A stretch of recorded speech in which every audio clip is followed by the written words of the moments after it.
నమస్కారం welcome to 108 news Telugu నా పేరు గ్రేసి ముందుగా బులెటిన్ లో హెడ్లైన్స్ బీజేపీకి ప్రజలు అద్భుతమైన విజయాన్ని అందించారు ప్రధాని మోడీ గ్రేటర్ లో ఖాతా తెరిచిన కాంగ్రెస్ కంటోన్మెంట్ ఉప ఎన్నికలో విజయం నాలుగోసారి సీఎంగా చంద్రబాబు ప్రమాణ స్వీకారానికి ముహూర్తం ఖరారు ప్రజలకు మంచి చేసినప్పటికీ ఓడిపోయాం ఆవేదన వ్యక్తం చేసిన జగన్ ఇరు రాష్ట్రాల మధ్య సత్సంబంధాలు కొనసాగిద్దాం Telangana CM Revanth tweet YS Jagan నాకు వ్యక్తిగత శత్రువు కాదు వైసీపీని ఇబ్బంది పెట్టే ప్రసక్తే లేదు పవన్ కళ్యాణ్ పిఠాపురంలో పవన్ కళ్యాణ్ విజయం ఆయన తల్లి అంజనాదేవి హర్షం పేద ప్రజల కోసం పోరాటం చేశాను అందుకే ప్రజలు నన్ను గెలిపించారు బండి సంజయ్ లోక్సభ ఎన్నికల్లో అఖండ విజయం సాధించిన సందర్భంగా ప్రధాని మోడీ దేశ ప్రజలను ఉద్దేశించి ప్రసంగించారు ఈ సందర్భంగా ఆయన మాట్లాడుతూ ఇది భారతీయుల విజయమని అన్నారు బీజేపీకి ప్రజలు అద్భుతమైన విజయాన్ని అందించారన్నారు మూడోసారి ఎన్డీఏ కూటమికి దేశ ప్రజలు పట్టం కట్టారని అన్నారు దేశ ప్రజలు పూర్తి విశ్వాసాన్ని ప్రదర్శించారని తెలిపారు గుజరాత్ ఛత్తీస్గఢ్ మధ్యప్రదేశ్ క్లీన్ స్వీప్ చేశామని పేర్కొన్నారు తెలంగాణలో తమ సీట్ల సంఖ్య రెట్టింపైందన్నారు ఏపీలో చంద్రబాబు అద్భుత ఫలితాలు సాధించారని అభినందించారు ఏపీ అభివృద్ధికి పూర్తి సహకారం అందిస్తామన్నారు భారత రాజ్యాంగంపై అభివృద్ధి చెందిన భారతదేశం కోసం సాధించిన విజయమని మోదీ వ్యాఖ్యానించారు तेलंगाना में हमारी संख्या दोगुना हो गई है मध्य प्रदेश गुजरात छत्तीसगढ़ दिल्ली उत्तराखंड हिमाचल ऐसे कई राज्यों में हमारी पार्टी ने लगभग क्लीन स्वीप किया है मैं इन सभी राज्यों और अरुणाचल प्रदेश ओडिशा आंध्र प्रदेश और सिक्किम विधानसभा के मतदाताओं का भी विशेष आभार व्यक्त करता हूं मैं इन राज्यों की जनता को विश्वास दिलाता हूं कि केंद्र सरकार आपके विकास के लिए कोई कोर कसर बाकी नहीं छोड़ेगी आंध्र प्रदेश में चंद्रबाबू नायडू जी के नेतृत्व में एनडीए ने शानदार प्रदर्शन किया है बिहार में नीतीश बाबू के नेतृत्व में भी एनडीए ने शानदार प्रदर्शन किया है साथियों 10 वर्ष पहले देश ने बदलाव के लिए जनादेश दिया था तब देश ने हमें क्योंकि वो समय था देश निराशा की गर्त में डूब चुका था 2013-14 का कालखंड देखिए देश निराशा की गर्त में डूब चुका था फ्रेजाइल 5 शब्दों से मैं नवाजा जाता था हर दिन अखबारों की हेडलाइन घोटालों से भरी रहती थी देश की युवा पीढ़ी अपने भविष्य के संबंध में आशंकित हो गई थी ऐसे समय देश ने हमें निराशा के गहरे सागर से आशा के मोती निकालने का जिम्मा सौंपा था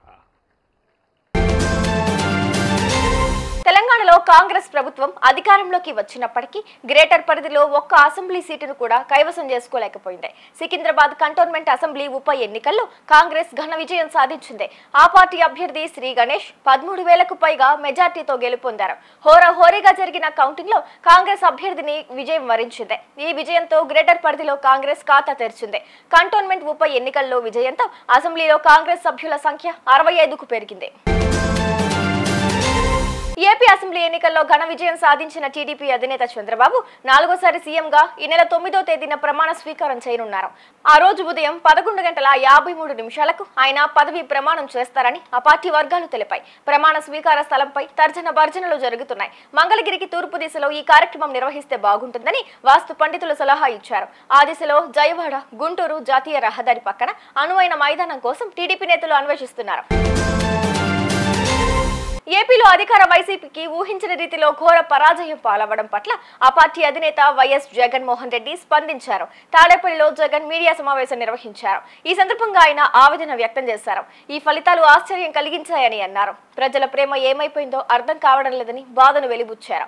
ప్రజలు బాగుండాలని మంచి చేసినప్పటికీ ఓటమి పాలయ్యానని పేర్కొన్నారు. ఇలాంటి ఫలితాలు వస్తాయని తాము ఊహించలేదన్నారు. మహిళలకు సంక్షేమ ఫలాలు అందించామని వారి ఓట్లు ఏమయ్యాయో తెలియడం లేదని అన్నారు. 53 లక్షల మంది తల్లులకు మంచి చేశామని తెలిపారు. 26 లక్షల మంది అవ్వాతాతలు, వృద్ధులు, వికలాంగులకు పథకాలు అందించామని పేర్కొన్నారు. అమ్మఒడి అందుకున్న 53 లక్షల మంది తల్లులకు మంచి చేసినాం. పిల్లలు బాగుండాలి, వాళ్ళ చదువులు బాగుండాలని తాపత్రయపడుతూ అడుగులు వేసాం. మరి అక్క చెల్లెమ్మల ఓట్లు ఏమయ్యాయో తెలీదు. 66 లక్షల మంది అవ్వాతాతలకు, వితంతులకు, వికలాంగులకు గతంలో ఎప్పుడు జరగని విధంగా మంచి చేసాం. వారి కష్టాల్లో తోడుగా ఉంటూ, వారి కష్టాన్ని అర్థం చేసుకుంటూ,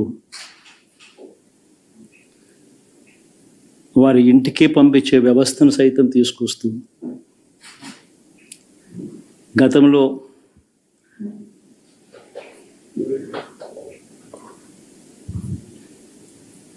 మా ప్రభుత్వం అధికారంలోకి రాకమునుపు ఇస్తా ఉన్న చాలని పెన్షన్ నుంచి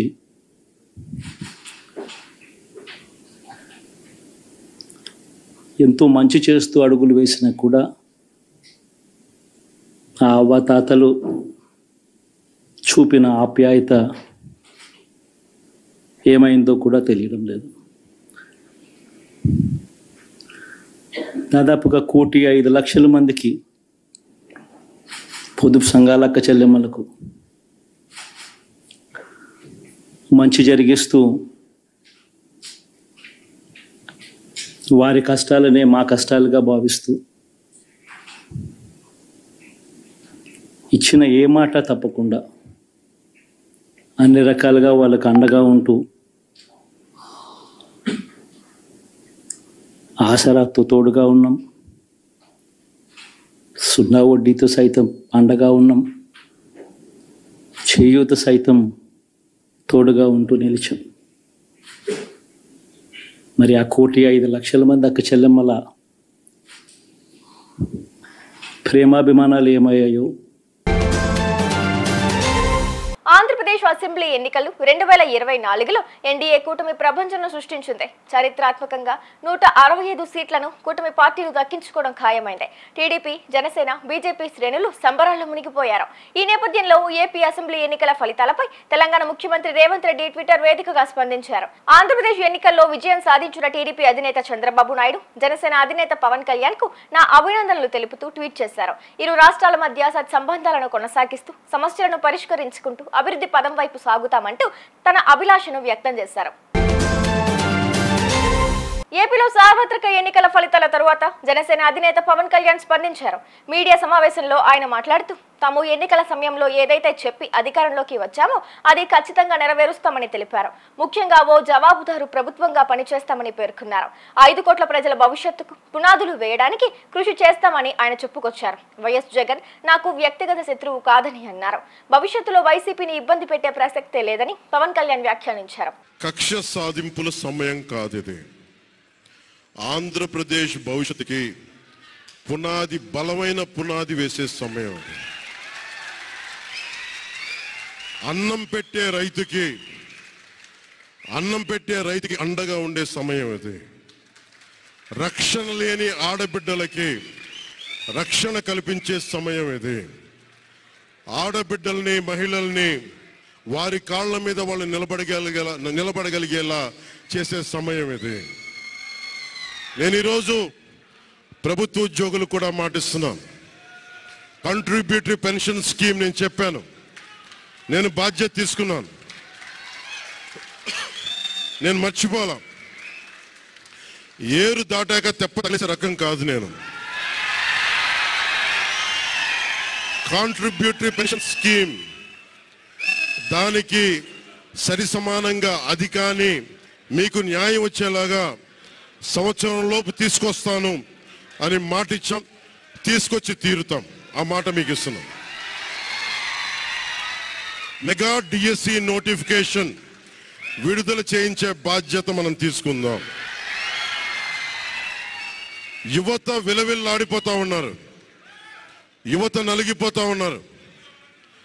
మీ చదువులకి తగ్గ ఉద్యోగాలు కానీ, మీ స్కిల్స్ ని పెంపొందించి మీకు ఉద్యోగాలు కానీ, నేను మీకు చెప్తున్నా, నాకు చాలా పెద్ద బాధ్యత ఇచ్చారు ప్రజలు. ఈ రోజున మామూలు బాధ్యత ఇవ్వాల. గెలిచింది, పోటీ చేసింది 21, 2 పార్లమెంట్లు, గెలిచింది 100%. కానీ బాధ్యత ఎంత ఉందంటే 175 సీట్లు మనమే గెలిస్తే ఎంత బాధ్యత ఉందో అంత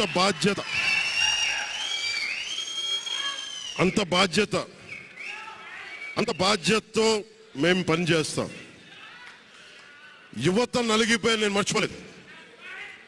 ఆడబిడ్డలు ఇబ్బంది పడిపోయారు, మేము మర్చిపోలా. సగటు మధ్యతరగతి మనుషులు నలిగిపోయారు, రోడ్లు వెయ్యలా, గుంతలేశారు, అరాచకం చేశారు. అవన్నీ శాంతి భద్రతలు చాలా చాలా బలంగా ఉంటాయి, మీకు నేను మాటిస్తున్నాను. అతి తక్కువ వ్యవస్థల్లో రాజకీయ ప్రమేయం చాలా తక్కువ ఉండేలాగా, అధికారుల్ని వారి పని చేసుకునేలాగా ఈ ప్రభుత్వం ఉంటుంది, కూటమి ప్రభుత్వం ఉంటుంది. రైతుకి కష్టం వస్తే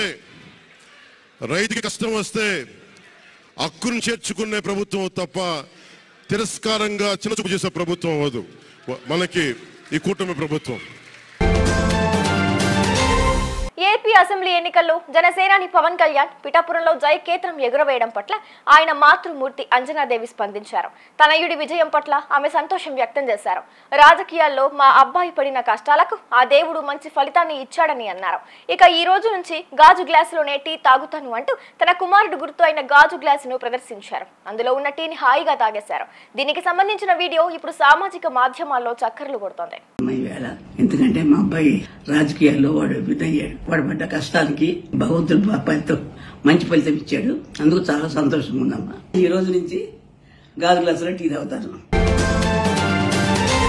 కరీంనగర్ లోక్సభ నియోజకవర్గం నుంచి బండి సంజయ్ సమీప కాంగ్రెస్ అభ్యర్థి రాజేందర్ రావుపై 2.25 లక్షల భారీ మెజార్టీతో గెలిచారు.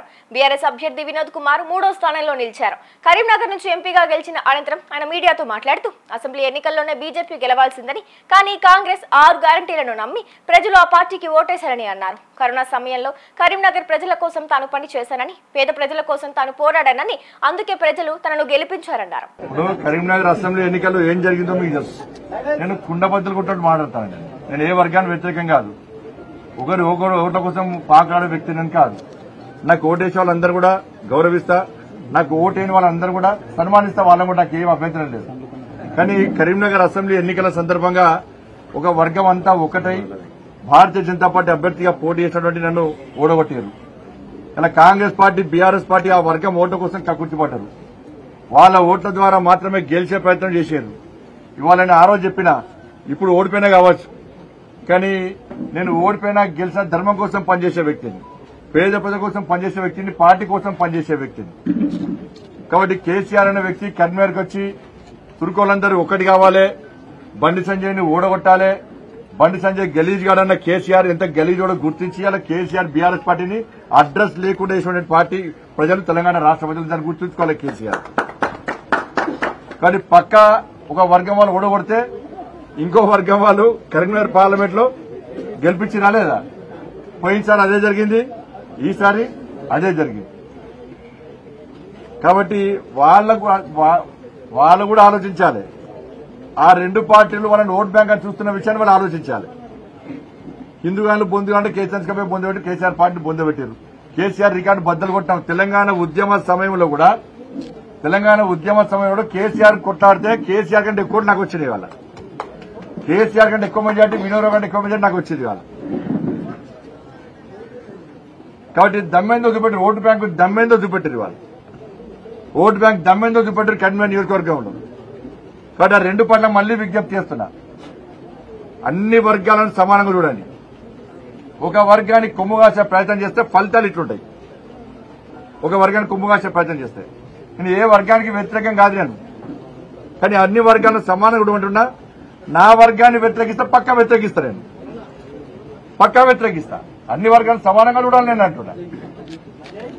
కానీ కాసేపు జెండా కోసం పనిచేస్తాం, ధర్మం కోసం పనిచేస్తాం, ఈ దేశం కోసం పనిచేస్తాం, పేద ప్రజల కోసం పనిచేస్తాం. తెలంగాణ రాష్ట్రంలో మోడీ రాజ్యం రామరాజ్యం రావడం కోసం పక్కా పనిచేస్తాం. నెక్స్ట్ తెలంగాణ రాష్ట్రంలో వచ్చేది రామరాజ్యం, మోడీ రాజ్యం. చూసారుగా, ఇవి ఇవాల్టి బులెటిన్ అప్డేట్స్. మరో బులెటిన్ తో మళ్ళీ మీ ముందుకు వస్తాను. అంతవరకు కీప్ వాచింగ్ 108 న్యూస్ తెలుగు.